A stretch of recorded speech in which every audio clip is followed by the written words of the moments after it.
आव्हाने मराठा समाजाला आणि गोरगरीब ओबीसींना सुद्धा की हे राजकारणी लोक आहेत,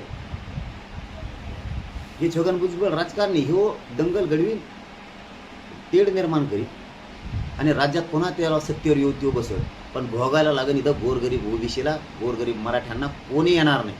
माझं सगळ्यांना आव्हाने, मराठ्यांना सुद्धा ओबीसीला शांत राहा. आणि मराठ्यांना मी केलेलं आहे, अजिबात ओबीसींना दुखवायचं नाही, त्यांच्या अंगावर जायचं नाही, यांचा डाव यशस्वी होऊ द्यायचा नाही, त्याला तो डाव टाकायचा. आणि मी आतापर्यंत नाही यशस्वी होऊ दिला आणि हो पण देणार नाही, कारण यांचं काय खरं नसतं. हे कोणाचे कोण किंवा काय डाव टाकायला आता सगळे पक्षातले ओबीसीचे नेते एकत्र करायला लागले आणि ते मराठ्यांच्या अंगावर घालायला लागले. पण गोरगरीब ओबीसींना समजून घ्या.